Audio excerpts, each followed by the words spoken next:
ጸበል ቦታ ሄደ ታውቃለህ? ያናት የሚሉ ሰይጣን ደሞ ተፈቷል።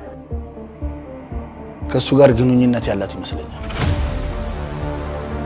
ሰላምታ ሰጣው ወዳጄ አሁን ጨዋታውን እንጀምራለን። ናቲ ማን ነው? ከያዘኝ ቆራርጦ ነው የሚገለኝ። ቤቴ ከአምስት ቀን በኋላ አማገባ ሴት ጠፋችብኝ እኮ ነው እያልኩኝ ያለው። ጋቹ ብር ቢፈልግ እስካሁን አይቆይም ነበር። እኔ አይደለም። እሺ አሁን የት ነው የደበቃት? ፈጣሪ ሲቀጣኝ ጣልቃ ምገባው ማለት ራሱ ነው።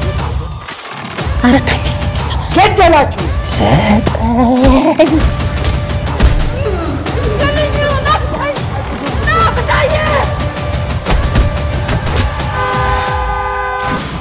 ምነው ፈጣሪ ወላሂ ታብላ መቼ እባክህ ከዚህ አጣብቂ ነገር ውስጥ አውጣኝ።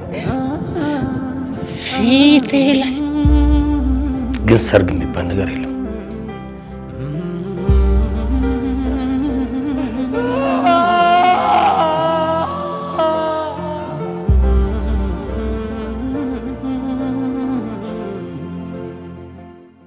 ነጥብ 5 ሚሊዮን ብር የፈጀው ኢትዮጵያዊ ፊልም። ሰላም ጤና ይስጥልኝ ውድ ሀቅና ሳቅ ቤተሰቦች እንዴት አላችሁ? ዛሬ መጋቢት 2 ቀን የእንግዱ ፊልም ጋዜጣዊ መግለጫ በሪፌንቲሞል ቀርቦ ነበር። የፊልሙ ርዕስ እንግዱ ነው። እንግዱ ማለት የሰው ስም ነው። እንግዳ የሆነ ማንነት ማለት ነው። በደራሲና በዳይሬክተር ሳዳም ነጌሶ፣ በፕሮዲዩሰር ሳዳም ነጌሶና ጌዲዮን ፍቃዱ በልባም ፒክቸርስ ተዘጋጅቶ በሳዳም ፊልም ፕሮዳክሽን እና በሶሎዳ ስቱዲዮ ቀርቧል። ፊልሙን ለማዘጋጀት ከ8 ወር በላይ ፈጅቷል። በፊልሙ ላይ ከ35 ሰዎች በላይ ታዋቂና አጃቢ ተዋናዮችን አሳትፏል። ቀረጻው እዚሁ አዲስ አበባ ውስጥ ተቀርጾ ነው ያለቀው። ከቀረጻውም በፊት ከ6 ወር በላይ በዝግጅት ፈጅቷል። መሪ ተዋናዮቹ ሰለሞን ሙሄ፣ ኤደን ገነት፣ ደረጀ ኃይሌ፣ ጌዲዮን ፍቃዱ፣ አሰፋ ገብረ ሚካኤልና ሌሎችም ናቸው። ሰላም አደራችሁ። ይህ የእንግዱ ፊልም ጋዜጣዊ መግለጫ ፕሮግራም ነው። ትናንትና እንግዱ ፊልም በዓለም ሲኒማ በደማቅ ሁኔታ ተመርቋል። ስለ እንግዱ ፊልም አንዳንድ መረጃ ልስጣችሁ። ከዛም ወደ ተዋናዮችና ፕሮዲዩሰሮቹ ወደዚህ መጥተው የምትፈልጉትን ጥያቄዎች ጠይቋቸዋላችሁ። እንግዱ ፊልም 1 ሰዓት ከ34 ደቂቃ በስክሪን ይቆያል። የወጣበት ወጪ 2.5 ሚሊዮን ሲሆን የተሰራበት ሀገር አዲስ አበባ ሲሆን ቀረጻው ጀምሮ ለማጠናቀቅ የፈጀበት ጊዜ 10 ወራት ነው። ይዘቱ ትሪለር ድራማ ሲሆን ፕሮዳክሽኖቹ በጋራ በመተባበር ነው የሰሩት። ሳዳም ፊልም ፕሮዳክሽን፣ ልባም ፊልም ፕሮዳክሽን፣ ሶሎዳ ፊልም ፕሮዳክሽን፣ በኤዲቲንግ ደግሞ ሚላ ፊልም ፕሮዳክሽን ነው። በመተባበር የተሰራ ፊልም ነው። ስለዚህ ሌላውን ደግሞ እዚህ መተው የምጠይቋቸውን ጥያቄዎች አዘጋጅታችሁ እናንተ ጠይቋቸዋላችሁ። እነሱም በክብር ወደዚህ አመጣላችኋለሁ። አብራችሁን ቆዩ። እሺ፣ በድጋሚ ራሴን ላስተዋውቅ። ጌዲዮን ፍቃዱ እባላለሁ። እንግዱ ፊልም ላይ ረዳት ዳይሬክተር ነኝ እና ደግሞ ተዋናይ ነኝ። ደረጀ እዚህ ፊልም ላይ ባልተጠበቀ ሁኔታ ካራቲስት አድርገውኛልና ካራቲስቱ ደረጀ ይባላል ወደፊት እና እዚህ ፊልም ላይ ተዋናይ። እሺ፣ ሸሪፍ እባላለሁ። ዋና መጣችሁ የሴት በቀለ እባላለሁ። በዚህ በእንግዱ ፊልም ላይ በሳውንድ ስኮር እና በሳውንድ ተሳትፌያለሁ። ሸሪፍ እባላለሁ። ተዋናይና ቲክቶከር ነኝ። የዚህ ፊልም ላይ ደግሞ እንግዲህ በቲክቶክም በፕሮሞሽንም እያገዝኩ ነበረ። ይሄን ይመስላል በኔ በኩል። እሺ፣ ዮሴፍ ሞላ እባላለሁ። ሙያዊ በተዋናይና ፕሮዲዩሰርነት ነው የምሰራው። በእንግዱ ፊልም ላይ ደግሞ የተባባሪ ድርጅት ላይ ነው የምሰራው። ስለመጣችሁ በጣም እናመሰግናለን። እሺ፣ አመሰግናለሁ። እንዴት ናችሁ? እንኳን ደህና መጣችሁ። ጥሪያችንን አክብራችሁ ስለመጣችሁ ከልብ እናመሰግናለን። ያው መድረክ አስተዋዋቂው እንደተናገረው ስሜ ሳዳም ነጌሶ ይባላል። በዚህ ፊልም ላይ የስራ ድርሻዬ በደራሲነት፣ በዳይሬክተርነት እንዲሁም ደግሞ ከወዳጄ ጌዲ ጋራ ፊልሙን ፕሮዲስ አድርገናል ማለት ነው። ተጨማሪ የምለው ነገር ደግሞ ካለ ያው እናንተ ጥያቄውን ተቀብሉ መሰረት ጥያቄያችሁን ለመመለስ ሞክራለሁ።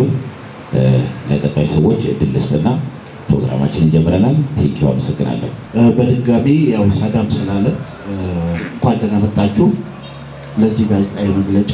እኛም ፊልሙ ላይ የተሳተፈን የእናንተ ጥያቄ ለመመለስ ዝግጅታችን አጠናቀን እዚህ ተቀምጠናል። ሳዳም ያለው ላይ ምንም የምጨምረው ስለሌለ በድጋሚ እንኳን ደህና መጣችሁ። እሺ ሁላችሁም አብራችሁን እዚህ ስለተገኛችሁ እኔም ማመሰግን እፈልጋለሁ። በክሩና በፊልሙ አዘጋጆች በሁላችሁም ስም ማለት ነው። ደሬን ጨምሮ ደሬ ያክብራችን ነው። በሱም ስም ሁላችሁም ላመሰግናችሁ እፈልጋለሁ። እንግዲህ ፊልሙ እንግዲህ ለየት ያለ ነገር ይዞ መጥቷል። ቆንጆ ነገር ይዞ የመጣው አዲስ ስቶሪ፣ አዲስ የአክቲንግ ስታይል ይዞ መጥቷል። ከእናንተ የመጣ ጥያቄ ካለ በደንብ መልሶ የሆነ በኋላ ላይ እግዚአብሔር ያክብራችሁ። እናመሰግናለን። ወደ እኔ ጥያቄ ከዚህ በፊት ፕሬስ ከተከናወነ በኋላ ለመጀመሪያ እና ተመርቆ ዛሬ ነው ጋዜጣዊ መግለጫ እየሰጣችሁ ያላችሁት። ይሄን ለምን ለማድረግ አሰባችሁ ነው? ሌላው የፊልሙ ራሳችሁን ነው እንጂ ያስተዋወቃችሁ ስለ ፊልሙ ምንም የነገራችሁ ነገር የለም። ፊልሙ ትሪለር እንደሆነ ነግራችሁናል። በምን ዙሪያ ነው የሚያጠነጥነው? አንድ ተዋናይ ደግሞ 7 አይነት ካራክተር የተጫወተበት ነው የሚል ነገር ሰምተናል። እሱስ እንዴት ነው ለየት የሚያደርገው? በምን ዙሪያ ላይ ነው የሚለውን አጠቃላይ ስለ ፊልሙ ደግሞ አንድ ሰው ቢሰጠን ጥሩ ነው። ኮሜዲያን ደረጀ ደግሞ ያው ብዙ ጊዜ የምትታወቀው በኮሜዲ ነው። እዛ ላይ ካራቲስት ሆኜ ነው እየሰራ ያለው ብለሃል። ተበዳላለህም ወይ ነው ወይስ እንዴት ነው? ቀረጻ ላይስ እኔ አንዳንዴ የሚቀርጸው ሰው ራሱ የሚስቅ ነው የሚመስለኝ። እሱን ቻሌንጅ እንዴት ነው የተወጣው ለማለት ነው። አመሰግናለሁ። እሺ እናመሰግናለን። በዋናነት የተጠየቀው ስለ ፊልሙ መሰረታዊ ነገርና ፊልሙ ለምን ከተመረቀ በኋላ ጋዜጣ መግለጫ መስጠቱ ለምን አስፈለገ ነው። የመጀመሪያ ፓርት ፊልሙ ትላንትና የተመረቀው ለአርቱ ቤተሰብ በክብር ለጠራናቸው እንግዶች እና ለቤተሰቦቻችን ነው። በዋናነት የፊልሙ ምርቃት የሚካሄደው 25፣ 6፣ 7 ጀምሮ ነው ማለት ነው እና እነዛ 3 ቀናቶች ናቸው የፊልሙ ምርቃት። ስለዚህ አንደኛ 4ቱንም ቀናቶች ከዚህ በኋላ ቢያንስ 4 ቀን አለን። እነዛን 4ቱ ቀናቶች የፕሮሞሽን ጊዜ ናቸው ማለት ነው። ስለዚህ የትላንትና የኢቨንቱ አለ ዛሬ ፕሬስ ሪሊዝ ስንሰጥ ተያይዞ አንድ ላይ ለ4ቱ ቀን ማዳረሻውና ልክ በ5 ሰዎች ስለ ፊልሙ በደንብ ግንዛቤ ኖሯቸው ስለ ፊልሙ አውቀው ወደ ሲኒማ ቤት እንዲመጡ ለማድረግ ታስቦ ነው የተደረገው። ይሄንን ነው የምላችሁ። ሌላው ስለ ፊልሙ አጠቃላይ ነገር ፊልሙ እንግዲህ ትሪለር ጀነር ነው ብለናል። ድራማ ነው። አክቲንግ ላይ ነው ፎከስ አድርገን የሰራ ነው። ስለ መልቲ አይደንቲቲ ፐርሰናሊቲ ይባል ነገር አለ። አንድ ሰው ከአንድ ማንነት በላይ ይኖረዋል። ይሄንን ትላንትና ፊልሙን ካሳየናቸው በኋላ ራሱ ባለሙያዎች እንዳጋጣሚ ዶክተሮችን ጠርተን ነበርና እነሱ ራሳቸው እንደዚህ አይነት ሰዎችን የሚከታተላቸው አይነት ሰዎች እንዳሉ ነግረውናልና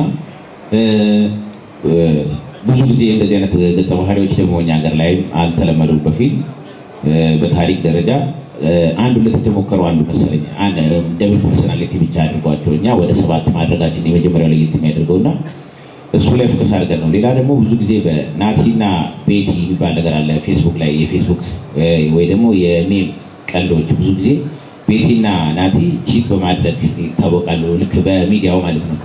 እነሱን ካራክተሮች ፎከስ አድርገን ነው ፊልሙ ላይ የሰራነውና የበለጠ ደግሞ ገብታችሁ ብታዩት ይገባችኋል። ዳይሬክት ቀጥታ አይደለም የተናገርነው፣ ሰው ሲያየው እንዲገባው እና የብዙ ሰዎች ታሪክ ነው። ብዙ ጊዜ ሰዎች ልክ ወደ ትዳር በሚመጡበት ታይም ይዘው የሚመጡት ፕሪቪየስ ስቶሪ አለና እሱ ላይ መሰረት አድርገን የሰራነው። ከዛ ውጪ 7 አይነት ገጸ ባህሪ እንደኛ በፊልም ደረጃ እንደኛ ሀገር ሰርቶ አያውቅም።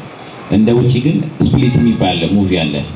ከሱ ነው 7 አይነት ማንነት የሚለውን ብቻ ከስፕሊት ሙቪ ወስደናል። 7 አይነት ማንነት የሚለውን ስፕሊት ላይ ወደዛ ብዙ አይነት ማንነት ነው ያለውና እኛ ሀገር ላይ እስቲ ቢሞከር ይሄ ምን አለበት። ሁለተኛ ደግሞ እኛውን ጀማሪ ስለሆነ ኢንዱስትሪ ውስጥ ለመግባት በትልቅ አቅም በትልቅ ብቃት ነው መሆን ማድረግ የነበረብን እንዲያውቁን እንዲረዱን እድሉ እንዲሰጠን ማለት ነው። ስለዚህ በአንድ ሂት ሊያደርግ የሚችል ስራ ምን አይነት ሲባል ነው ብለን ስናስብ ከጓደኛዬ ጋር ለምን 7 እና ባይዘው 7ቱ ኮመኖች ናቸው እንጂ ፊልሙ ላይ በትንሹ ወደ 10 የሚጠጉ ካራክተሮች ነው ልጅ የተጫወተው። 10 ቤቶች ናቸው ካራክተሮቹ። ጀስት ግን በዋናነት ስም ያላቸው ማንነት ያላቸው ሊጠቀሱ የሚችሉት ናቸው 7 እንጂ ምናልባት ፊልሙን ያያችሁ ሰዎች ካላችሁ ጋዜጠኞቹን ትናንትና ስለነበራችሁ ታችኋል። በጣም ብዙ አይነት ካራክተር ነው ያሳየው። በዝዶን ፎከስ ተደርጎ የተሰራውም ያንን ካራክተርና አክተሩን ለማውጣት ታስቦ ነው ፊልሙ ሲሰራ ማለት ነውና የጆ ማካቬ ስፕሊት ከሚለው ካራክተር ላይ ነው ፊልሙን የወሰድነው። ስለዚህ ፊልሙ ላይም ኢንስፓየርድ ባይ ስፕሊት ሙቪ ብለነዋል። አጠቃላይ ስለ ፊልሙ ምላችሁ ይሄንን ነው። በዋናነት ደግሞ በአክቲንግ ደረጃ እኛ ሀገር ላይ ቲያትር ላይ ብዙ ጊዜ በጣም ጸዴ የሆኑ ስራዎች ሲሰሩ እናውቃለን። ፊልም ላይ የተሰሩ ስራዎች አሉ። ለምሳሌ እንደነ ሄርሜላ የግሩም ኤርሚያስ፣ ሰው ለሰው ድራማ ላይ አበበ ባልቻ፣ ስሬት ላይ ጋጋ፣ እነዚህን ስሬት ላይ ማን ነው ስሙ ብቻ ምላሱ ተቆርጦ የሚሰራው አንታጎኒስቱ ማለት ነው። እና እኛ ፊልማችንን ስንሰራ ቪላንን ወይ ደግሞ ጠላትን ቤዝ አድርገን መስራት ነው የፈለግነው። ለምሳሌ ብዙ ጊዜ የሆሊውድ ፊልሞች ላይ የቦሊውድ ፊልሞች ላይ አሁን በሚታየው ሁኔታ ጠላትን እንደ ሜን ካራክተር መውሰድ የተለመደ ነው። በጣም ፊልሞቻቸው ስለሚወደድ ማለት ነው። ለምሳሌ ብዙ ጊዜ ተፈቃሪውን ይሄን ያላችሁ ትችላላችሁ። ፐርፎርሙም ኖርማል አንድ ተፈቃሪና አፍቃሪ ሆኖ ነው የሚሰራው። ጀስት ግን ቪላን ሲሆን ለምሳሌ እንደነ ፑሽፓ የሚባል አዲስ ፊልም በቅርቡ የህንድ ፊልም ያደረገ ፊልም አለ። አሜሪካን ላይም እንደዚህ በጣም ትልቅ ፊልሞች አሉ ጠላትን ቤዝ አድርገው የሚሰሩ። አንዱ ስፕሊት ራሱ እንደዛ ነው። ጠላቱን ቤዝ አድርገው ነው የሚሰሩት። በጣም ይወደዳሉና እኛም እንዲወደድልን በማሰብ ነው ጠላትን መሰረት አድርገን ይሰራሉ። ለምሳሌ ቅድም እንዳነሳውላችሁ ሰው ለሰው ላይ አበበ ባልቻ ነው እንጂ የምትወዱት ሌሎቹ ሰዎች አይደለም። ወይ ደግሞ አክቲንጎቻቸው አሪፍ ናቸው፣ ግን በዋናነት ሰው ፎከስ አድርገው ሲከተል የነበረው እሱ ነው።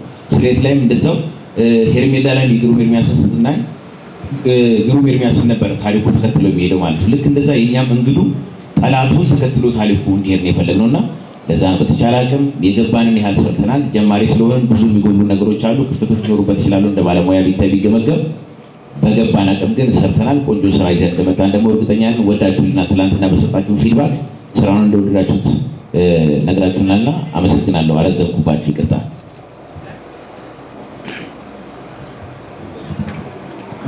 እኔን የሚመለከተው ጥያቄ ያው በተለያየ ጊዜ ፊልሞች ስንሰራ በኮሜዲው ዘውግ ያላቸው ላይ ነው እንሰራው። አሁን እንደውም ቫይራል የወጣው ወይኔ በላቸው ወይ ደግሞ በርበሬ ነው ምናምን የሚለው ነገር በዛ አይነት አሰራር ነበረ ስሰራ የነበረው። አሁን እዚህ ላይ ደግሞ መርማሪ ነኝ፣ ግን በምርመራ ሂደት ውስጥ ወንጀለኛ ወይ ወንጀል ሊፈጽም ይችላል ተብሎ የሚገመትን ሰው ለመያዝ መሳሪያ አንዱ ነገር ነው። ግን እዚህ ላይ ራሴን ፈትሼበታለሁ። እዚህ ፎቅ ላይ ጃኪ ቻን በቃ አለቀለት እና ከኔ ጋር ሲሰሩ ይሄንን ነገር ስንሰራ እኔ ራሴ ትላንት ሳይሆን ነው ሳቄ የመጣው። የዛን ቀን ግን ስንሰራ ሁላችንም ስሜት ውስጥ ስለነበርን ትዝም አላለን። ትላንትና ግን በጣም ነው የገረመኝ። ይሄን ያህል መገለባበጥና ይሄን ያህል ቴስታ መኖሩ ለራሱ በጣም ነው የገረመኝ። ካሜራ ፊት ለፊት ያው ኪሩቤል አጠገቤ ነው። ምንም አልሳቀም። ትላንትና ነው የሳቅነው። ያኔ ስራው ላይ ስለነበርን ፎከስ ያደረግነው ስራው ላይ ነውና እንግዲህ ሌላው ተመልካችም ሲያየው ምን እንደሚል እንግዲህ ደግሞ ቫይራል የሚወጣ ነገር ይኖራል ብዬ እጠብቃለሁ። ኪሩ የምትለው የርዕሱ ትርጉም ግን ምንድን ነው? እንግዲህ ምን ማለት ነው? አማርኛ ነው ወይስ ሌላ ቋንቋ ነው? እንግዱ ምንድን ነው ያለው? እንግዱ የሰው ስም ነው። እንግዱ የሚባሉ ብዙ ስሞች አሉ። የሃጫሉ ሁንዴሳ በጣም ቤስት ፍሬንዱ ስሙ እንግዱ ነው እንዳጋጣሚ። ሌሎች እኔ የስራ ባልደረባዬ ቦታ ላይም እንግዱ የሚባል ሰው አውቃለሁ። ሁለተኛ ደግሞ ለካራክተሩ እንዳጋጣሚ የሚሆን ስም ነው። እንግዳ የሆነ ማንነት፣ እንግዳ የሆነ ስብዕና ስላለው ማለት ነው። ወንድ ነው ተብሎ ሲጠበቅ ሴት ነኝ ብሎ የሚመጣ፣ ሴት ነው ተብሎ ሲጠበቅ ህፃን ልጅ ሆኖ የሚመጣ አይነት ነገር ስላለው እንግዳ የሆነ ባህሪ ስለሚያሳይ ትክክለኛ ስም እንግዱ ስለሆነ ነው፣ ለፊልሙ ስለሚቀርብ ነውና ዋናው ደግሞ ይሄ ስቶሪው እሱን ተከትሎ ነው የሚሄደው። እንግዱ የሚባለውን ሰውዬ ተከትሎ ስለሚሄድ ነው ፊልሙን እንግዱ ያልነው ማለት ነው። ካራክተር አንድ ፊልም ላይ 7 ካራክተር የተጫወተው ያው ጌዲዮን ምናልባት እስኪ እሱ ምን ያህል ፈታኝ ነገር የለም አልገጠመም ወይ? ከዚህ ቀደም ልምድስ አለ ወይ እንደዚህ አይነት ነገሮችን ስትጫወት የሚል ነው። ከዛ ውጪ በቀረጻ ጊዜ የኪሩ ምንድነው ብዙ ጊዜ ስራ ተሰራ ያው ተታወቀለ ብዙ በርከት ያሉ ስራዎች ሰርታለና እዚህኛው ላይ የተለየ ነገር የምትለው ምንድነው? ፈታኝ የሆነብህ ይሄን ስክሪፕት ይመጣልህ ምን ነበር ይሰማ የመጀመሪያው ነገርና ይሄን የጠየቁት ለምንድነው እንደምታየው የመጀመሪያ የበኩር ስራቸው ነው። ከዚህ ቀደም ሌሎች ልምዶች ይኖራቸው ይችላል። ግን ምናልባት አንተ ከትልቅ ባለሙያዎች ጋር ስራ ሰርታልና ስክሪፕት ይመጣል እንዴት ነበር የነበረ? ከዛ ውጪ ስኮር ላይም እንደዚሁ በሙዚቃ የሚሳተፍ አንድ ወንድም አለና እሱስ ትናንትና የተወሰነች ነገር አጭር ትመስላለችና ግን ደግሞ መልእክት አላት ሙዚቃውና ስለሱ የተወሰነ ነገር ብትሆን አሪፍ ነው። ሳዳም ያው ድርሰትና ዳይሬክቲንግ ላይ እንዲሁም ፕሮዲዩሰር ላይ ነው እዚህ የተሳተፈውና ከዚህ ቀደም የነበሩ ልምዶች ምንድናቸው? ምናልባት ትናንትና በዓለም ሲኔማ ላይ ቃናና ሌሎች እንደዚህ በመጡ ሰዓት የተወሰነ ተዳክመን ወጥተን ነበርና አሁን ላይ መተናል። የእናንተ ቲማችሁ ምን ይመስላል? ያንተም የመጣህበት መንገድ የተወሰነ ብታካፍልን መልካም ነው። አመሰግናለሁ። እሺ ስለ ካራክተሩ ስለ እንግዱ ስናወራ እንግዱ የተጫወትኩት እኔ ነኝ። 7 እና ከዛ በላይ ካራክተር ነበረው። ስክሪፕቱን ለመጀመሪያ ጊዜ እንዳነበብኩት የማይሆን መስሎኝ ነበር እኔ። ከዛ በኋላ ግን ራስን ለመፈተንና በደንብ አናሊሲስ ሰርቶ ወደ ካራክተሩ ለመግባት ግን እንደ ተዋናይ ግዴታም ጭምር ነው። ከዛ በኋላ በደንብ አናሊሲስ ሰራውበት ካራክተሩ ላይ አንዳንድ ጥናቶችንም ቼክ አደረግኩኝ። በቅርብ ማውቃቸውም የሕክምና ባለሙያዎች ነበሩና አጋጣሚ ጥሩ ሆነና አጋጣሚው ከዛ በኋላ ለካራክተሩ ድጋፍ ሆነኝና ካራክተሩን መጫወት ጀመር። እንደ ካራክተር ስናየው ካራክተሩ 7 ካራክተሮችን አንድ ማንነት ውስጥ በደቂቃ ውስጥ ወይ በሰከንድ ውስጥ ሊመጡ የሚችሉ ካራክተሮች ለምሳሌ ሁላችንም እዚህ ያለነው የተለያየ ልብስ ለብሰናል፣ የተለያየ ካራክተር አለን። ከእናንተ መሀል 3 ሰዎች እንኳን ወስደን ፊት ለፊት ብናስቀምጣቸው የተለያዩ ማንነታቸውን እናውቃለን፣ የተለያየ ልብስ ለብሰናል ነው። ይሄ ካራክተር ግን 3ቱንም ደባልቆ ማሳየት አለበት፣ ፊቱ ላይ መምጣት አለበት፣ ገጹ ላይ መቀየር አለበት። አንድ አይነት ኮስቱም አንድ አይነት ሜካፕ ተቀብቶ 3 ሰው ማየት ማለት ነበርና ትንሽ ፈታኝ ነበረ፣ በጣም ፈታኝ ነበረ። እንደውም ትንሽ ብቻ አይደለም ፈታኝ ነበረ። እንደምንም ብለን ግን ተወጥተናል። በተለይ ደግሞ ክሩ ሳዳም ነጌሶ በዳይሬክቲንጉ በጣም አግዘውኛል። እነደሬም ድጋፋቸው አልተለየኝም ነበር። አንዳንድ ቦታ ላይ ሀሳቦችን ይሰጡኝ ነበር። እንዲህ ብታደርጉ እኮ ቆንጆ ነው የሚል ሀሳብ ነበርና ያው ሁላ ተደማምሮ ነው ካራክተሩን ቢሰራው የደገፈኝ። በዚህ አጋጣሚ ማመስገን ፈልጋለሁ ክሩን፣ ይሄን ካራክተር እንድሰራው ስለረዳችሁኝ በጣም አመሰግናለሁ። እነ ኢትዮጵያም ያልተለመደ የአክቲንግ ስታይል ይዘን ለመምጣት ሞክረናል። ትንሽ ወጣ ያለ ስሜት ላይ በደንብ ያተኮረ ካራክተር እንዲሆን በደንብ አስበን የሰራ ነው። አንዳንዱን ሲኖች እንደውም ከታሰቡት ሲኖች ወጣ ለማድረግ ሞክር ነበረ። ወጣ ለማድረግ ማለት የሀዘን ሲን ነው፣ ኦኬ የሀዘን ሲን ነው። ሀዘኑን የምንገልጽበት መንገድ ግን ያልተለመደ እንዲሆን ማለት ነው። ያልተለመደ እንዲሆን በደንብ ጥሪ ያለው በግል ካራክተሩ ግን እንደ ፈታኝ ነበሩ የምትሉኝ እውነት በጣም ፈታኝ ነበር። 7 እና ከዛ በላይ ካራክተሮችን አንድ ሰው ውስጥ አግኝቶ ያ ሰው ሲቀየር ማየት የእውነት ለኔም ከባድ ነው። ትላንትና እንዳላችሁ ተመርቋል። የምርቃቱ ቀን ላይ ለአርቱ ቤተሰብ ሲመረቅ እኔም እንደ አዲስ ነው ቁጭ ብዬ ያየሁትና የእውነት ጥሩ ነበረ። ለኔም ብዙ ትምህርት ሰጥቶኛል። ወደፊትም ያበረታታኝ ነገር ስላለው የተሻለ ነገር እንግዲህ ከኔ ትጠብቃላችሁ ብዬ ኔክስት አስባለሁ። አመሰግናለሁ።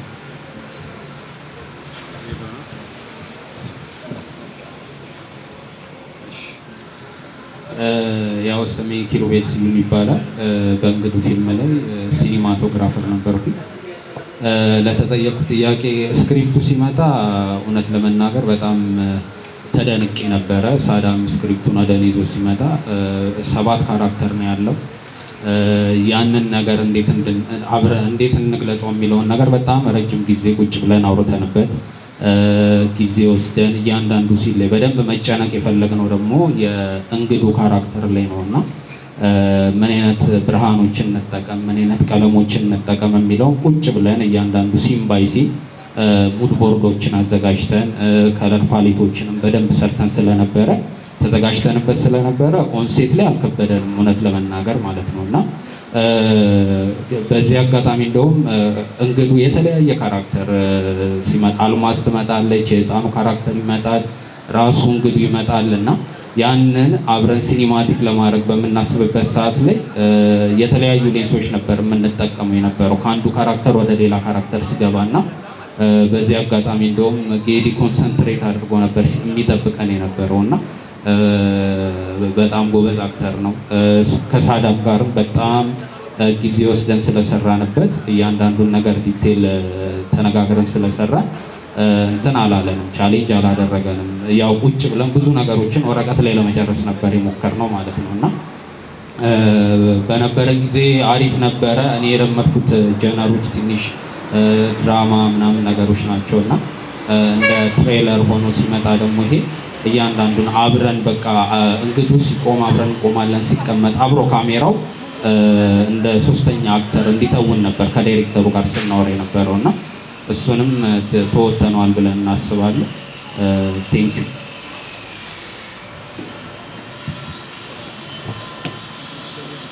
አመሰግናለሁ። በድጋሚ ተተከለ ባላለሁ በእንግዱ ፊልም ላይ የሳውንድ ትራክ እና ሳውንድ ስኮር የሰራሁት እኔ ነኝ። እንግዱ ትሪለር ሙቪ ደግሞ ትንሽ ፈትን ነገር አለው። ምክንያቱም ስሜቶቹ ትንሽ ገረን ስለሚሉ እነዛን ነገሮች ለማስታረቅ በሙዚቃ ለመደገፍ ለኔም ትንሽ ቻሌንጅ ነበረ። የሳውንድ ትራኩን ለመስራት ወደ 4 ወር የሚሆን ጊዜ ባኪንግ ፎርስ ግን ሰርተነዋል ከሰላም ንጉሱ ጋር። በሙዚቃው በኩል ደግሞ ላለው ነገር አጠር ያለ ሳውንድ ትራክ ሰርተንለታል። እኔ ሞር ስሜትን ከመግለጽ ሙዚቃ በፊልሙ ላይ የካሌብን ገጸ ባህሪ ስሜት በሱ ፖይንት ኦፍ ቪው ያለውን ነገር ለምትኝ አጠር ያለ ሙዚቃ ነው። ሞር ከሰዎች ጋር ኮኔክት እንዲያደርግ ስለምፈልግ በዛ መንገድ የሰራ ነው። ያው ሌላ ጥያቄ ካለ ቀበል። ዛሬ እኔ ነኝ በተደጋጋሚ ከደሬ ቀጥሎ። እሺ ቅድም ስለ ቃና ሙቪ ስለ ቃና ቲቪ መምጣት አውርተን ነበር ብላችሁኛል። አዎ ከዩኒቨርሲቲ እንደወጣን የመጀመሪያ ፊልማችንን ሂርያ የሚል ፊልም ሰርተን ነበረ። እዛ ላይ እንደውም ከዚህ ፊልም የተሻለ አክቲንግ ነበረው ብዬ አስባለሁ። በጣም ሰርተን ነበረ እውነት ለመናገር ከሆነ ግን ያው ገና ከዩኒቨርሲቲ የወጣ ነው የአርቱ ፍቅር እንጂ ያለን ሃው ቱ ቢ ሰክሰስ የሚለውን እንዴት ነው የምናሳካው፣ እንዴት ነው ህዝብ ጋር የምናደርሰው የሚለው ነገር በደንብ ግንዛቤ አልነበረንም። ይሄን ያህል የሚረዳን ሰው አልነበረም። ፊልሙ ቀረጽን፣ ተመረቀ፣ የሆነ ያህል ጊዜ ታየ፣ ጠፋ፣ ሰው ጋር አልደረሰም እና እኛንም በዛ የተነሳ ለ10 ዓመት ለ2007 ከሆነ ኦልሬዲ ለ9 ዓመት አካባቢ ከፊልሙ አጠፋን ማለት ነው። ከጀርባ እንሰራለን፣ ትልልቅ ፊልሞች ላይ ሰርተናል። የጓደኞቻችን ፊልሞች አሉ የሰራናቸው። እኛ ግን እንደራሳችን ኦልሬዲ አልሰራንም። በቃ ወደ ሌላ የህይወት መንገድ ነበር የሄድነው ማለት ነው። ጀስት ግን አይተን ያው የአርት ነገር አይለቅምና ተመልሰን መጣን። በዛ ሰዓት 2008 አካባቢ ላይ የቃና ቴሌቪዥን የመምጫው ታይም ነበረ። ልክኛ 2009 አካባቢ ላይ ኦልሬዲ ቃናም ጀመረ። እኛም በዛ ታይም ላይ ነበር ፊልማችን ያስመረቅነውና በከፍተኛ ሁኔታ የሲኒማ ኦዲየንስ የቀነሰበት ጊዜ ነበረ። ቀጥሎ ደግሞ ከዛም ጊዜ በኋላም በተደጋጋሚ ልንሰራ ሞክረን ነበርና ብቻ ኢንዱስትሪው አንዴ በጦርነት አንዴ በኮሮና አንዴ በምን እየተባለ እየተጓተተ ነው እንግዲህ እዚህ ደረስነው ማለት ነው። ይሄ ነው ያለው ነገር። የተወሰኑ ጥያቄዎች መጥቶልኛል። በዋናነት ስለነ ሰለሞን ሄና ስለነ ኤደን ነው። ያው ሶል እንግዲህ እንደሚታወቀው በፊልም ኢንዱስትሪ ውስጥ አንቱ ከሚባሉ ሰዎች መካከል አንዱ ነው። ስናናግረው ስክሪፕቱን ወዲያውኑ የወደደው እንዳጋጣሚ እንደው እሱ እንግዱን ካራክተር ነበር ለስራ ያለው። ያው አስቀድመን ግን እኛ ለራሳችን ፐርፐዝ ለጊዲ የተጻፈ ሆን ተብሎ የተጻፈ ነው ብያቸዋለሁ ስለነበረ ያኛው እንዲጫወተው ነው ያደረግነውና እሱንም ሲጫወት እንግዲህ ትናንትና ላይችው ፐርፎርሙ በጣም ነበር ደስ የሚለው። እርግጥ ያለ ትወና ማለት ባይዘው እኛ ሀገር ላይ ትወና መጮህ ይመስላችኋል። ትወና መጮህ ማለት አይደለም። ትወና ማለት ትክክለኛው ካራክተሩ የሚፈልገውን ስሜት ማሳየት ለህዝቡ ወይ ደግሞ ማንጸባረቅ ማለት ነውና በዛ ነገር ሰለሞን ትናንትና እንግዲህ እንዳያችሁት ሲኒማው ላይ እንዴት ገነው እንደነበረ በስራም ጉዳይ በጣም ነበር የተባበረን። ፐንክቹዋል ነው፣ ሰዓቱን ማክሮ ነበር የመጣው። ትናንትና በሆነ እክል ምክንያት ነው መሰለኝ እንግዲህ ሊገኝ አልቻለም። ኤደን በሰዓቱ ፊልሙ በምሰራበት ታይም ልክ ፕሮሰስ እናደርጋት ወደ 3 ወር አካባቢ ነበረች። ቀረጻ ውስጥ ስንገባ ኦልሬዲ ወደ 5 ወር አካባቢ ላይ ደርሳ ነበርና እንዳጋጣሚ ፊልሙን የምንቀርጸው እዚህ ህንፃ ላይ ነው። ይሄ ሪፌንቲ ሞል ዛሬ የተገናኘንበት ህንፃ በጣም ትልቁን ድርሻ ወሰደ፣ ለፊልማችን መሳካት ትልቁን ድርሻ ወሰደ ህንፃ ነው ይሄ ሪፌንቲ ሞል ማለት ነው። ይሄን ስላችሁ ለምንድን ነው ስኬሪ ሙቪዎች ወይ ደግሞ የትሪለር ፊልሞች ብዙ ጊዜ ብዙ ቦታ አይነካኩም፣ ህጋቸው ነው። በውስን ቦታ ላይ ነው የሚሰራው። እኛም በውስን ቦታ ነው የሰራነው። አብዛኛውን የፊልሙን ፓርት እዚህ ህንፃ ላይ ነው የጨረስነው በሚገርማችሁ ሁኔታና ሰዎቹ በከፍተኛ ሁኔታ የተባበሩ። በቃ እኔ ልነግራችሁ አልችልም። አንዳንድ ጊዜ ትናንትና መድረክ ላይ አውርቼዋለሁ። የቅን ሰዎች መኖር ነው ፊልሙን ፊልም ያደረገው ብያቸዋለሁና ሪፌንቲ ህንፃ ከታች ከግራውንድ ቤዝመንቱ አለ ይሄ የጉድጓድ ውሃ የሚወጣበት እዛ ስር ነው የቀረጽነው። ከዚህ 3 ማለት ነው ዝቅ ብሎ በጣም ሞቃት ቦታ ነው። ሲታፈን ወደ 9 ነው 10 አካባቢ ላይቶች እንጠቀም ነበረ። ፕላስ ደግሞ ነን ስቶፕ እስከ 9ኛው ጣሪያ ድረስ የሚወጣ ጭስ እንጠቀም ነበረ። አስቡት እንግዲህ እዚህ አካባቢ ላይ ትልልቅ ሆቴሎች አሉ፣ መዝናኛዎች አሉ፣ ሌሎች መሸጫዎች አሉ። እነሱን ላፎጊ ሲረብሻቸው ምንም አልተባለም እና ከፍተኛ የሆነ ትብብር ነው የተደረገልን። በዚህ አጋጣሚ ያው ኤደንም በዛ ፎጊ ውስጥ ነው ቁጭ ብላ እንግዲህ የ5 ወር ጉዞና ያጭስ እንደውም ካያችሁ ፊልም ላይ ብዙ አላሰቃየናት ተብሷል። ፈርተን ማለት ነው እንደያለም ስልናንጋላት ከሞከረን ልናገለባብጣት ከሞከረን የሆነ ነገር ይፈጠርና ፊልሙ ስታክ እንዳያረቅ የሚል ስጋት ስለነበረን በተቻለ አቅም ቀነስ አድርገን ነው የእሷን የአክሽን ስራዎችን ቀነስ አድርገን ነው የሰራነው። አንዱ እርግዝናዋ ገድቦን ማለት ነውና ከፍተኛ የሆነ ትብብር ነው ያደረገችልን እሷ ማለት ነው። ምክንያቱም ፊልሙ ሲቀርብ በጣም ታች ግራውንድ ስር ስለሆነ በቂ የሆነ አየር አይኖርም። የላይቶቹ አለ፣ ፎጊው አለ። ይሄ ሁሉ ተደማምሮ ሲጀመር ደግሞ ቦታውን በጣም ግራውንድ ያላለቀ ግራውንድ ስለሆነ አዋራ ምንም ነበርና ያን ሁሉ ተቋቁማ ነው የሰራችልን። ኤደን በጣም ከሚባለው በላይ መልካም ነው ይሶናል። እግረ መንገድ ስለ አክተሮቹ ካነሳው ሳልናገርም አላልፈው አንድ ሰው አለ ደሬ የመጀመሪያው ፓርት ይሄ ለምን ረጅም ዓመት ኢንዱስትሪው ላይ ሰርቫይቭ አድርጎ መቆየት ቻለ የሚለውን ነገር የዛሬ ሳምንት አካባቢ ነው የመለሰልኝ ሴፉ ሾው ላይ በቀረበበት ታይም ማለት ነው። ቅዳሜ ከሰዓት ዮናስ ላይ ማለት ነውና የመጀመሪያው ፓርት እኛን ይቀድመን ነበር። አንዳንዴ እኛን የክሩ አባላት እንግዲህ እኛ በጊዜ ስራ ቦታችን መገኘት አለብን አይደለ? ከጀርባ ያለው እኛን ቀድሞ ስራ ቦታው ላይ ይገኝ ነበር። ስለዚህ የመጀመሪያው ፓርት ስራና ሰዓቱን አክባሪ በመሆኑ ይመስለኛል ረጅም ጊዜ እዚህ ውስጥ የቆየው። ሁለተኛ ደግሞ የኛን ፊልሙን ከሰራን በኋላ ፊልማችን ሰው ጋር ተደራሽ እንዲሆን የሄደበት መንገድ በጣም ረጅም ነው። ትብብሩ በጣም ረጅም ነው። የሱ ቲክቶክ ላይ ተቆርጦ የተለቀቀው ቪዲዮ ስለኛ ፊልም ፕሮሞት ሲያደርግ በአንድ ቀን 1 ሚሊዮን የታየው በሚገርማችሁ ሁኔታና እኛን የገለጸበት ወይ እኛን ስለኛ ስራ የተናገረበት ወይ እኔ እንደውም አረ በዛ ነበር ያልኩት ኖ እኔ ያየሁትን ነው ያወራሁት፣ ምንም የጨመርኩት ያጋነንኩት ነገር የለም ያለውና ደሬ እባክህን ክበርልኝ፣ እንደው አንድ ጊዜ አክብሩልኝ እባካችሁ። ተቻላችሁ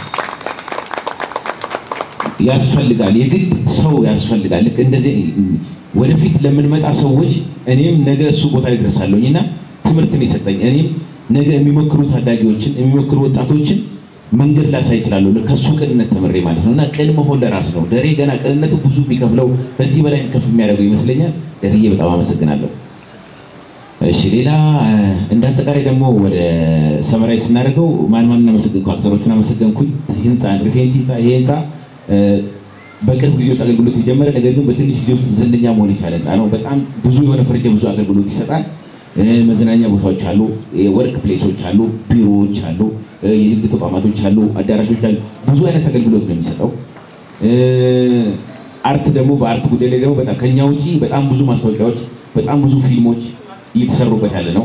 ሌላው ከዚሁ ከሪፌንቲ ጋር ያየ ደግሞ ክላሲክ ስቱዲዮ ከፊልሙ ጀርባ በጣም በብዙ ነገር አግዞናል። እንዳጠቃላይ ደግሞ ሳላነሳ የቀረሁት እና ዋነኛው ሌላ ጉዳይ ለፊልሙ ማጀቢያ የተሰሩት 2 ዘፈኖች አሉ። እነዚህ 2 ዘፈኖችም ኦልሬዲ እዚሁ ነው የተቀረጹት። ቀረጻዎቹ የሚለቀቁ ዘፈኖች ናቸው ማለት ነው። ከፊልሙ ጋራ 2 ዘፈኖችን ክሊፓቸው ተሰርቶ አልቋል፣ ሪሊዝ ይደረጋል በቅርቡ። አንደኛው ራፑ ነው፣ አንደኛው ደግሞ እሱ ፐርፎርም ያደረገው ዘፈን ነው። ትላንትና ለፊልሙ ማጀቢያ የተሰራው ነው። ስለዚህ ከፊልሙ ጋር ያይዘን 2 የምንለቃቸው ዘፈኖችም አሉ ማለት ነው በቅርቡ። እንዳጠቃላይ ጉዳዩን ጠቅልል ሳደርገው ሰዓታችሁን አልፈጀውና ይሄን ፊልም በመስራት ሂደት ውስጥ 10 ወር ይፈጀብን። በ10 ወር ሂደት ውስጥ ለጀማሪ ከባድ ነው፣ በጣም ከባድ ነበር። አንደኛ የፋይናንስ ችግር ነበረብን። ያን የፋይናንስ ችግር ማሟላት ከባድ ነው። አሪፉና ዋነኛው ነገር ምንድነው? አንደኛ ወረዳው በጣም ሊተባበረን የምንፈልግበት ቦታ ላይ እንድንቀርብ ተቋማቶች አሉ። በጣም ብዙ ተቋማቶች ላይ ሄደን ቀርበናል። የግለሰብ ቤቶች አሉ፣ የባለሀብት ቤቶች በጣም ተባብረውናል። ለሱም እናቱ ግስላ የሰፈሩ ባለሀብቶች አሉ፣ እናቱ ለማ የሰፈሩ ባለሀብቶች አሉ፣ ተባብረውናል። በዋናነት ደግሞ ይሄ ፊልም ከ65% በላይ የተቀረጸው እዚህ ህንፃ ላይ ነውና ቅድም እንዳልኳችሁ ከፍተኛውን የሆነ ትብብር ሪፌንቲ ሞል አድርጎልናል። ሪፌንቲ ሞል አርትን በማበረታታት ደረጃ ትልቅ የሆነ አስተዋጽኦ እያደረገ ያለ ከቅርብ ጊዜ ወዲህ ጀምሮ እንዳጠቃላይ እንደ አዲስ አበባ ሀገሪቱ ላይ ሻይን የሚያደርግ ሴንተር እንደሆነ ያስታውቃል። ገና በግማሽ ሰርቪስ ነው ይሄን ያህል ዝና ይሄን ያህል አገልግሎት ማግኘት የቻለውና ትንሽ ደግሞ የቀሪዎቹ የህንፃዎቹ ፍሎሮች ደግሞ ሲጠናቀቁ ምን ሲሉ እንግዲህ ምን እንደሚፈጠር ማየት ነው እና ሪፌንቲ ሞልን በጣም አመሰግነዋለሁ። ክላሲክ ስቱዲዮ በጣም አመሰግናለሁ። ቴንኪው ለተባበራችሁ አብራችሁ ለነበራችሁ እናንተም ጥሪያችንን አክብራችሁ እዚህ ድረስ መጣችሁ ይሄን ዘገባ ልትሰሩልን ስለመጣችሁ እጅግ በጣም እናመሰግናለን። እግዚአብሔር ያክብርልን። እንደ ሌላ ደግሞ የረሳሁትን አስታወሰኝ ወዳጅ ማለት ለዚህ ቀን የሚያስፈልገው ሌላ ደግሞ ይሄን ፊልም በመስራት ሂደት ውስጥ ደግሞ ፕሮሞሽን ላይ በጣም የታበሩ ሰዎች አሉ። እንደ አጋጣሚ ብዙ ቲክቶከሮች ናቸው የኛን ለፊልም እንደኛ ቲክቶከሮች አልተባበሩ። ትናንትና በመገኘትም ጭምር ማለት ጾመኛ የሆኑ ሙስሊም ቲክቶከሮች ሁላ መጥተዋል አይቻቸው ነበርና በዋናነት ግን ይሄንን የቲክቶክን ዓለም ሲያንጫጫልን የነበረው እዚህ አንድ ወዳጅ ያለ ሸሪፍ ይባላል። እንግዲህ በቲክቶክ ላይ ከ850 በላይ 850,000 በላይ ፎሎወር ያለው ሰው ነው። በጣም ተወዳጅ ናቸው ቪዲዮዎቹ። የኛን ፊልም በማስተዋወቅ ከጎናችን በመቆም ከመጀመሪያው ጀምሮ እስከ መጨረሻው እሱ ነበርና አንዴ ለሱ ሰጥቼ ፕሮግራማችን ወደ ማገባደድ እንሄዳለን። እሺ አመሰግናለሁ። እንግዲህ ስለ ፊልሙ ብቻ እናወራ ብዬ ነው የማስበው። ማለት ፊልሙን በደንብ ፕሮሞት ማድረግ ስላለብን ማለት ነው። ፊልሙ ትሬለር ነው። ከዛ በተጨማሪ እጅግ በጣም የሚደንቅ ሲኒማቶግራፊ እንደዚሁም ኤዲቲንግ፣ አክቲንግ እና ዳይሬክቲንግ የሚታይበት ነው። ይህ ፊልም ከ1 ሰዓት ተኩል ይፈጃል። ትናንትና አብራችሁ ያያችሁ ሰዎች አላችሁ። በጣም የሚደንቅ ፊልም ነው። እኔ ጀማሪ ምናምን የሚለው ቃል አልወስደውም። እጅግ በጣም ምርጥ ሙያተኞች ናቸው። እጅግ በጣም ምርጥ ሙያተኞች የተሳተፉበት ነው። አንጋፋ እንደዚሁም ደግሞ ታዳጊዎች፣ ወጣቶች የተሳተፉበት ነው። ሁሉም ግን በሙያው ረጅም ዓመታትን ያሳለፉ ናቸው። እዚህ ጋር ሲናገር እንደሰማችሁት ለፊልሙ እዚህ ፊልም ላይ ለመምጣት ነው እንጂ ከዚህ በፊት ከ10 ዓመት በላይ በትወና ውስጥና በኪነ ጥበብ ውስጥ የቆዩ ሰዎች ናቸው። አንጋፋዎቹን ደግሞ ያው ለእናንተ ማስረዳት አይቻልም፣ ለቀባሪው ማርዳት ስለሆነ ማለት ነው። ስለዚህ ይህ ፊልም እጅግ በጣም ድንቅ ፊልም ነው። እስከዛሬ ካያችኋቸው ሙቪዎች ለየት ያለ ሙቪ ነውና ሁላችሁም እየገባችሁ ተመልከቱት። አንድ ሙያተኛ ወይም ደግሞ አንድ ሰው ፊልሙ ሲታይለት ደስ የሚለው ሲኒማ ነው። ምክንያቱም ገቢ ማግኘት አለባቸውና። ስለዚህ ሁላችሁም በዩቲዩብ እስኪመጣ ወይም ደግሞ በቤታችሁ በፍላሽ እስኪደርስ ድረስ አጠብቁ። እንደዚህ አይነት ጠንካራ ወጣቶችን በኪነ ጥበቡ ላይ ረጅም ዓመት የቆዩትን አበረታቷቸው። የምታበረታቷቸው ደግሞ ፊልሙን ሲኒማ ቤት ሄዳችሁ ስታዩት ነው። ይሄ ፊልም ደግሞ ሲኒማ ቤት ሄዳችሁ አይታችሁት በእርግጠኝነት ካልተመቻችሁ እኔ ብሩን በአካውንታችሁ እልክላችኋለሁ ብዬ አልዋሻችሁም። ግን እዩት ነው የምላችሁ። እዩት። በጣም እርግጠኛ ሆኜ የምታመሰግኑኝ በጣም የምትወዱት እጅግ በጣም የተለየ ሙቪ ነው። እንግዲህ ከመጋቢት 5 ጀምሮ በሁሉም ሲኒማ ቤት ታገኙታላችሁ። ስለዚህ ሁላችሁ ተመልከቱት። እናመሰግናለን። አመሰግናለሁ።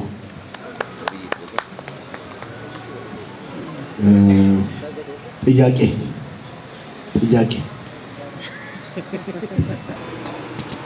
ተጨማሪ ሀሳብ ለመስጠት ነው። ምናልባት ይሄ ሚዲያ ላይ የሚወጣ ስለሆነ የሚዲያ ሰዎች እኛም ጋብዘናችሁ እናንተም አይታችሁት ፊልሙን እንደዚሁም ደግሞ ብዙ ሰዎች ከኢትዮጵያ ትወጣላችሁና የፊልም ደግሞ ከኢትዮጵያ ወጥቶ መታየት አለበት። ምክንያቱም አዲስ የተለየ ስለሆነ ማለት ነው። ስለዚህ በዚህ ጉዳይ ላይ መተባበር የምትፈልጉ ሰዎች ካላችሁ ሙቪውን በሁሉም ሲኒማ ቤት ከመጋቢት 5 ጀምሮ ስለምታገኙት ፕሮዲውሰሮቹን ኮንታክት ብታደርጓቸው። ምክንያቱም ይሄ ፊልም እንደ ሀገርም አዲስ እይታን ይዞ ስለሚመጣ ከኢትዮጵያ ውጪ ያሉ ሰዎችን መመልከት ስላለባቸው ኢትዮጵያውያንም የሆኑ ከኢትዮጵያ ውጪ የሆኑም ሰዎች ማየት ስላለባቸው በአፍሪካ ደረጃም እንደ ትዝታ አይነት ፊልሞች ወጥተው እየታዩ ስለሆነ እነዚህ ፊልሞችም ደግሞ ወጥተው ቢታዩ ሌላ ኢንካም ሌላ ለኢትዮጵያም አንድ ስቴፕ ከፍ ያደርጋልና በሚዲያው ላይ የምትከታተሉም ሰዎች ሆናችሁ ሚዲያው ላይ ያላችሁ ሰዎች ሙቪውን አይታችሁ ሐሳባችሁን ለፕሮዲውሰሮቹ እንድትሰጡላለሁ። አመሰግናለሁ። እሺ እንግዲህ ጥያቄዎች በአብዛኛው ቀርበዋል፣ በአብዛኛው ተመልሰዋል። ከዚህ ፊልም ያው እንደገና ወደኋላ ተመልሶ ዝርዝር ማውራት ጊዜ መግደል ስለሆነ ሚዲያ ትልቅ አስተዋጽኦ አለው ለኪነ ጥበብ እድገት፣ ለስፖርት፣ ለማህበራዊ ልዩ ልዩ ጉዳዮች ትልቅ አስተዋጽኦ አለውና ጊዜያችሁን ሰውታችሁ በማያችሁ ይሄንን ጥበብ ለፕሮሞት ለማድረግ ጥበቡ የበለጠ እንዲያድግ የምትለፉ ጋዜጠኞች እናመሰግናለን። ወደፊትም በኪነ ጥበብ በስፖርትና በሌሎች ጉዳዮች እንደዚሁ እንደምታደርጉት ሁሉ ድጋፋችሁ አይለይ። ሁልጊዜም ምንጊዜም ጥሩ ስራም በእናንተ በኩል ሲገለጽ ያምራል።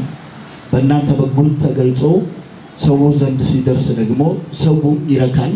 በገንዘቡም ባወጣው መጠን ተደስቶ ለሌላው ይጋብዛል። ሌላውም እንዲያይ ሌሎችም እንዲሰሩ ያደርጋልና የእናንተ አስተዋጽኦ እንዲህ በቀላል የሚታይ አይደለም። እግዚአብሔር ያክብራችሁ፣ ፈጣሪ ያክብራችሁ።